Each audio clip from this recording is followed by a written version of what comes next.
পুরোটাই বর্ণনা করেছেন আমাদের নির্বাচন পরিচালনা কমিটির যে আইনি সহায়তা বিষয়ক উপকমিটি আছে তার প্রধান অ্যাডভোকেট জহিরুল ইসলাম মুসা।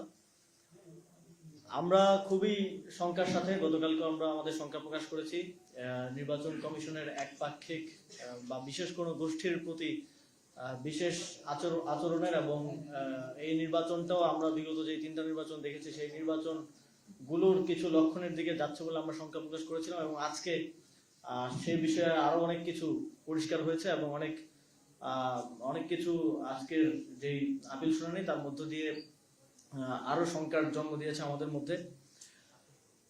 বাংলাদেশের সংবিধানে স্পষ্টভাবে বলা আছে যে কোনো ব্যক্তি যদি কোনো বিদেশি নাগরিকত্ব গ্রহণ করেন কিংবা আনুগত্য প্রকাশ করেন, শুধু নাগরিকত্ব গ্রহণ না, আনুগত্য প্রকাশ করলেও তিনি বাংলাদেশের সংসদ সদস্য প্রার্থী হবার যোগ্যতা হারাবেন। এবং এরপরেও আমরা দেখলাম যে অনেকেই দ্বৈত নাগরিকত্ব থাকা সত্ত্বেও নির্বাচন কমিশনে গিয়ে গুন্ডামি করছেন। নির্বাচন কমিশনে একজন 200-300 লোকজন নিয়ে যাচ্ছেন এবং লয়ারদের সংখ্যা বাড়িয়ে শত শত লয়ারদেরকে নিয়ে যাচ্ছেন নির্বাচন কমিশনের উপর চাপ প্রয়োগ করার জন্য। এবং আমরা দেখতে পাই যে নির্বাচন কমিশনও নানা ধরনের ইন্টারপ্রিটেশন, নানা ধরনের ফাঁক ফোকর দিয়ে তাদেরকে বৈধতা দানের এক ধরনের নির্বাচন কমিশনেরও আমরা প্রবণতা দেখতে পেয়েছি, যেটা আমাদের দেশের জন্য, আমাদের দেশের সংবিধানের জন্য, নির্বাচন ব্যবস্থার জন্য এবং সর্বোপরি গণতন্ত্রের জন্য অশনি সংকেত। আমরা এটা স্পেসিফিকলি দেখতে পাচ্ছি বিএনপির প্রার্থীদের পক্ষ থেকে। বিএনপি নিজেদেরকে গণতন্ত্রের ধারক বাহক, গণতান্ত্রিক রাজনীতির পায়োনিয়ার বলে বিভিন্ন জায়গায় বলে আসছে এবং মনে করে, কিন্তু তাদের কাজকর্মে আমরা দেখি যে তারা সম্পূর্ণ 180 ডিগ্রি টার্ন নিয়ে গণতন্ত্রের বিরুদ্ধে, বাংলাদেশের সংবিধানের বিরুদ্ধে, বাংলাদেশের প্রচলিত আইনের বিরুদ্ধে কাজ করে যাচ্ছে। এবং তাদের যে লুটেরা শ্রেণীরা এই নির্বাচনে অংশগ্রহণ করছে, যারা এই দেশটাকে বিভিন্ন সময়ে বিভিন্নভাবে লুট করে বিদেশে নাগরিকত্ব নিয়েছে, বিদেশে বাড়িঘর করেছে, বিদেশে সম্পত্তির পাহাড় করেছে, এবং এখন আবার যখন গণতন্ত্রের সময় এসেছে, যখন নির্বাচনের সময় এসেছে, আবারও জনপ্রতিনিধি হওয়ার জন্য দেশে এসে সেই দ্বৈত নাগরিকত্ব সহই নির্বাচনে অংশগ্রহণ করার পায়তারা করছে। আপনারা যদি জনপ্রতিনিধি হতে চান তাহলে প্রকৃত অর্থে প্রথমে এককভাবে বাংলাদেশের নাগরিক হন। আমরা কোনো বিদেশি নাগরিককে বাংলাদেশে নির্বাচন করতে দেব না। আমরা কোনোভাবেই, যদি নির্বাচন কমিশন এক্ষেত্রে সংবিধান লঙ্ঘন করার কিংবা কোনো ধরনের ইন্টারপ্রিটেশন দেয়ার কিংবা কোনো ফাঁকফোকরের মধ্য দিয়ে তাদেরকে এখতিয়ার বহির্ভূতভাবে তাদের প্রার্থিতা বৈধ করার কোনো চেষ্টা করে, তাহলে আমরা একই সাথে আইনি লড়াই লড়বো এবং একই সাথে রাজপথেও নামবো। আমরা এই নির্বাচন কমিশনকে সর্বোচ্চ সহযোগিতা করে আসছে প্রথম দিন থেকে, এবং আমরা বিভিন্ন জায়গায় তাদের অনেক ঘাটতি সত্ত্বেও তাদের এই যে একপাক্ষিক অবস্থান নেওয়াটা, সেটা আমরা একদম যাচাই বাছাইয়ের পর্যায় থেকে দেখে আসছি। তারপরেও আমরা চেষ্টা করছি তাদেরকে সময় দেওয়ার, সুযোগ দেওয়া, যাতে তারা এগুলো ঠিক করে নেয়। কিন্তু আজকের যে ঘটনাগুলো ঘটেছে এবং আগামীকালকে আবার এফিডেভিটের মাধ্যমে বিদেশি নাগরিকদেরকে বাংলাদেশের নির্বাচন করার সুযোগ দেওয়ার যে কথাগুলো আমরা শুনেছি, তারপরে আমরা তাদেরকে আর কোনো ধরনের সুযোগ দিব না। আগামীকাল যদি আমরা দেখি যে কোনো ঋণ খেলাপি, কোনো দ্বৈত নাগরিকত্বধারী কেউ নির্বাচন করার যোগ্যতা পাচ্ছেন, সেটা যে শর্তেই হোক, যে ইন্টারপ্রিটেশনের মধ্য দিয়েই হোক, আমরা সেটার বিরুদ্ধে রাজপথে নামবো। আমরা সেটার বিরুদ্ধে আমাদের পরবর্তী আইনি লড়াই চালিয়ে যাব। আমরা কোনোভাবেই এই নির্বাচন কমিশনকে পূর্ববর্তী 3টে নির্বাচন কমিশনের মতো একটা দায়সারা নির্বাচন এবং একপাক্ষিক নির্বাচন, সেটেলড নির্বাচন আয়োজন করার সুযোগ দিব না।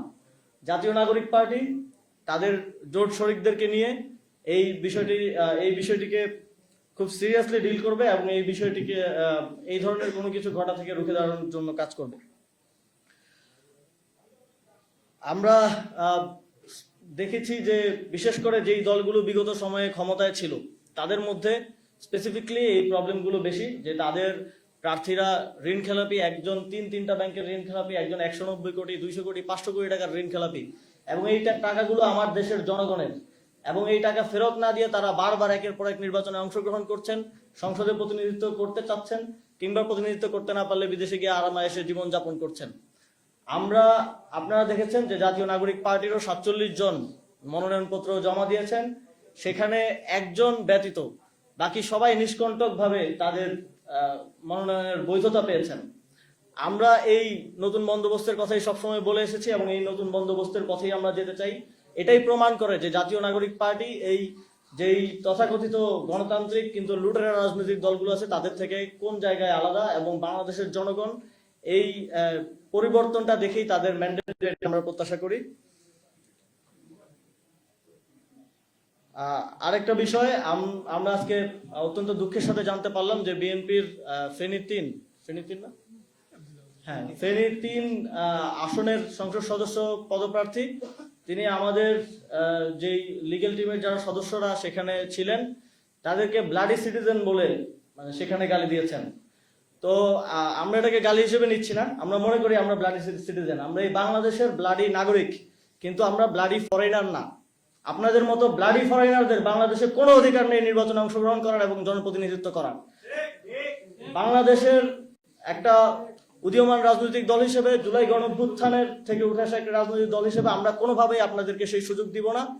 যদি কোনোভাবে আপনারা নির্বাচন কমিশনকে ম্যানেজ করে কিংবা এই পলিটিক্যাল এই ফ্যাসিবাদী সিস্টেম যেটা আমরা দুঃখজনকভাবে গত 1.5 বছরও পুরোপুরি পরিবর্তন করতে পারিনি, সেটার মধ্য দিয়ে আপনারা বৈধতা পেয়ে যান, তাহলে মনে রাখবেন আপনাদেরকে রাজপথে প্রতিরোধ করা হবে, আপনাদেরকে আপনাদের আসনে প্রতিরোধ করা হবে, আপনাদেরকে আমরা আমাদের যেই সুপ্রিম কোর্ট আছে সেখানে আমরা আমাদের আইন লড়াই চালাবো, কিন্তু কোনোভাবেই আপনাদেরকে আমরা শান্তিতে এখানে নির্বাচন করতে, এদেশের জনগণের প্রতিনিধিত্ব করার সুযোগ আমরা দিব না। আমরা জাতীয় নাগরিক পার্টির নির্বাচন পরিচালনা কমিটির পক্ষ থেকে, জাতীয় নাগরিক পার্টি এবং আমাদের জোটের শরিকদের পক্ষ থেকে স্পষ্টভাবে এই বার্তাটা দেশবাসীর কাছে, নির্বাচন কমিশনের কাছে, অন্তর্বর্তীকালীন সরকারের কাছে দিতে চাই। আপনারা কোনোভাবে একটা দায়সারা নির্বাচন করে দিয়ে বা সেটেলড নির্বাচন করে দিয়ে পার পেয়ে যাওয়ার কথা ভাববেন না। আপনারা মনে রাখবেন যে আপনাদের ওই চেয়ারগুলোতে যারা পূর্বসূরি যারা বসেছিলেন, যারা এইভাবেই গত 3টি নির্বাচনে মানুষের ভোটাধিকার হরণ করেছিলেন, তাদের পরিণতি কি হয়েছে সেটা আপনারা ভুলে যাবেন না। আপনারা যদি এই ধরনের পরিণতি অদূর ভবিষ্যতে না চান, তাহলে অবশ্যই আপনাদেরকে একটা সুষ্ঠু নির্বাচন আয়োজন করতে হবে, সেটার জন্য সর্বোচ্চ সদিচ্ছা দেখাতে হবে, এবং যদি কোথাও আপনারা বাধাগ্রস্ত মনে করেন সেটা আমাদেরকে জানান, আমরা আপনাদেরকে সহযোগিতা করব, বাংলাদেশের জনগণ আপনাদেরকে সহযোগিতা করবে। আবারও আপনারা যারা উপস্থিত হয়েছেন আজকের এই সংবাদ সম্মেলনে, আপনাদের সকলকে ধন্যবাদ জানিয়ে আমি আমার বক্তব্য এখানেই শেষ করছি। আপনাদের কোনো প্রশ্ন থাকলে করতে পারেন।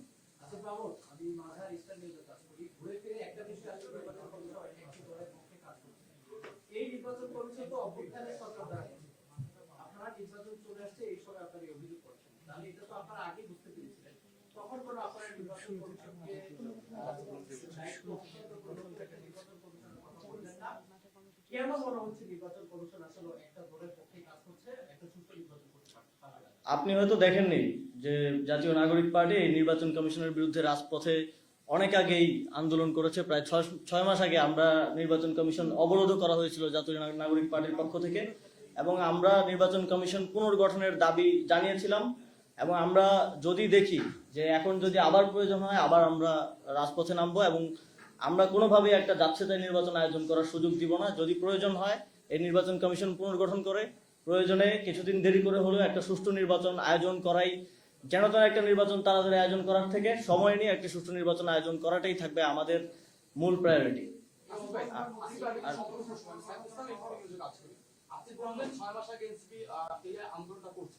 তখন তো আপনি সরকারে ছিলেন, আপনি তখন আসলে বুঝতে পারলেন না যে আসলে এই নির্বাচন কমিশন নিউট্রাল জায়গায় নেই? নির্বাচন কমিশন সাংবিধানিকভাবে একটা স্বাধীন প্রতিষ্ঠান, এবং আপনারা জানেন যে তার স্বাধীনভাবে কাজ করার এখতিয়ার আছে। আপনারা দেখেছেন যে নির্বাচন কমিশনের সাথে যে তারা যে সরকারের কথা শুনে কাজ করেছে, এরকম কোনো কিছু হয়তো আপনাদের নজরে পড়ার কথা না বিগত প্রায় 1.5 বছরে।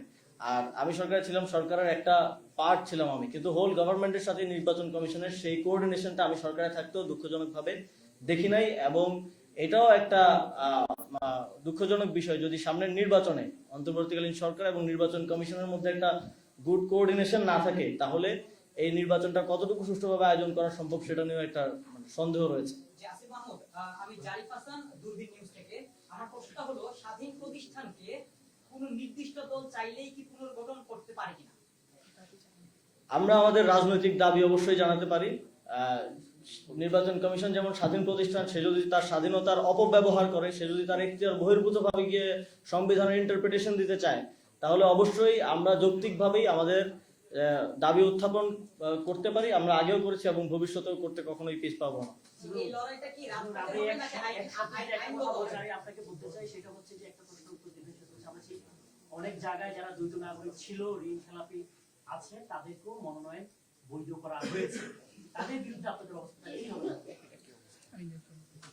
আমরা আমাদের আইনি লড়াই চালিয়ে যাব। আমরা কোনো দ্বৈত নাগরিক, কোনো ঋণ খেলাপিকে নির্বাচনে অংশগ্রহণ করতে দিব না। ইতিমধ্যেই আমরা কুমিল্লা 4 আসনে আপনারা দেখেছেন যে একজন 3টি ব্যাংক থেকে ঋণ খেলাপি, তার বিরুদ্ধে আমরা আইনি লড়াই চালিয়েছি শুরু থেকে এবং সেখানে আমরা বিজয়ী হয়েছি।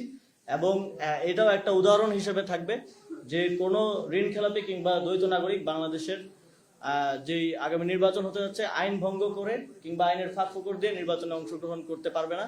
এটা আমরা সকল উপায়ে আমাদের লড়াই চালিয়ে যাব, সেটা আইনি লড়াই হোক, সেটা রাজপথের লড়াই হোক, কিংবা সর্বশেষ প্রয়োজন হলে আমরা সেই আসনে তাকে তার বিরুদ্ধে প্রতিরোধ গড়ে তুলব। সর্বশেষে আপনাদের যে আন্দোলনটা ছিল নির্বাচন কমিশনের বিরুদ্ধে, সেই আন্দোলনটা স্থগিত হয়ে গিয়েছিল কেন? আজকে নির্বাচনের ঠিক আগ মুহূর্তে আপনাদের এই আন্দোলনটা কেন আবার সোচ্চার হচ্ছে? দেখেন, আমরা তাদেরকে সুযোগ দিতে চেয়েছি, আমরা তাদেরকে ভরসা করতে চেয়েছি যে তারা সুষ্ঠু একটা নির্বাচন আয়োজন করবে এবং আমরা তাদেরকে অবজারভেশনে রাখছি, যেটা আমরা আগেও বলেছি যে আমরা ক্রিটিক্যালি তাদেরকে অবজার্ভ করছি যে তারা কি ধরনের ব্যবস্থা নেয় কিংবা সামনের দিনে নিচ্ছে। আমরা আগামীকালকে মনে করি আগামীকালকে দিনটা খুবই গুরুত্বপূর্ণ, যেহেতু আপিল শুনানি শেষ দিন আগামীকালকে তাদের অবস্থান এবং তাদের কার্যক্রম দেখে আমরা আমাদের পরবর্তী সিদ্ধান্ত গ্রহণ করবো। আমরা মনে করি যে আগামীকালকে হচ্ছে রেড লাইন নির্বাচন কমিশনের জন্য। যদি তারা সেই রেড লাইনটা সুষ্ঠুভাবে অতিক্রম করতে পারে, নিরপেক্ষতা দেখিয়ে এবং আরপিও এবং সংবিধানকে মান্য করে অতিক্রম করতে পারে, তাহলে আমাদের সহযোগিতা অব্যাহত থাকবে। যদি তারা সেখানে ভুল করে এবং সেখানে পক্ষপাতিত্বের কিংবা কোনো ফাঁক ফোকর দিয়ে ঋণ খেলাপি এবং দ্বৈত নাগরিকদেরকে পার করে দেওয়ার চেষ্টা করে, তাহলে আমরা এই নির্বাচন কমিশনের বিরুদ্ধে অ্যাকশনে যাব।